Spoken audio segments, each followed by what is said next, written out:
Once upon a time, there was a young teacher named Miss Cannon who didn't know much about social media. She taught using textbooks, supplemental materials, and websites that were straightforward and easy to navigate. Angel Cannon was extremely afraid to venture out into the online world for fear of the unknown. She was given very little guidance in how to incorporate technology in her teaching, and even less knowledge on the use of social media in the classroom, so she proceeded with caution.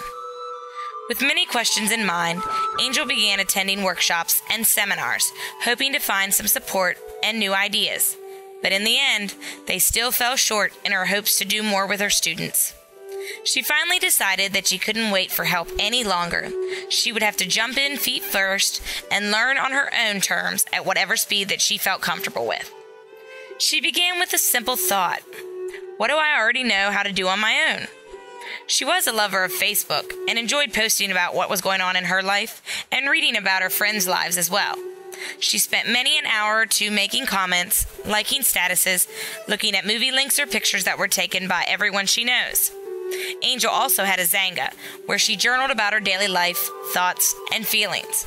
But the big questions that kept coming up were, what could she use to help her students connect with each other without feeling insecure about their thoughts? And how can she get her students involved in the outside world and help them really know what's going on as it's happening? So Miss Cannon started slow. She put her AP US History students on an educational blogging site called 21 Classes. The students created their own profiles, responded to prompts, and then discussed their ideas with one another. Angel felt proud of her students and thought, maybe this isn't as hard as I thought it was. So when she moved on to the middle school, she thought to herself, what else can I try to explore that might benefit my students? Their next exploration was done as a class. They learned about Skype and the benefits of using it in the classroom.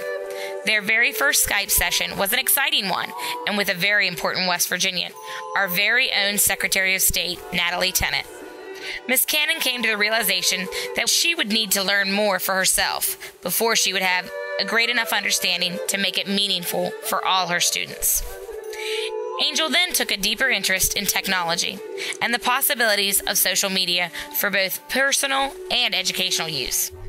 Her sister introduced her to Twitter, and she tweeted away just a tweet in the beginning. She eventually realized its usefulness and began following state politicians, organizations of interest, and even some of her friends. She looked into Edmodo, an educational social network more suited for middle school students.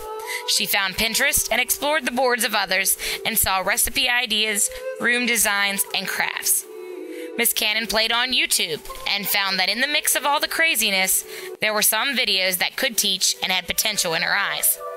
All of a sudden, Angel was seeing possibilities, not problems. She explored Flickr and thought of the many projects that she could use the pictures with Creative Commons rights. She was now seeing opportunities instead of obstacles. She was realizing that technology didn't have to be a discouraging extra. It could be an uplifting enrichment. Angel searched for answers and has now found them. Miss Cannon is now making plans for her classes for next year. She feels confident about incorporating social media into her classroom. She's going to use Edmodo to post, discuss, and personalize student learning. She's going to set up class group Twitter accounts, which students will monitor and post in relation to their subject matter. She's been perusing YouTube looking for educational videos that could enhance her classes and thinking about activities where students can take ownership of their learning and post their videos to YouTube with pride. Miss Cannon's now realized what a difference social media can make in her life and in the lives of her students. It will have a prominent place in her students' educational endeavors, and their futures are looking brighter as they become authentic 21st century learners. With Angel's anxieties now in the past, her and her students will now live happily ever after in a social media-rich world.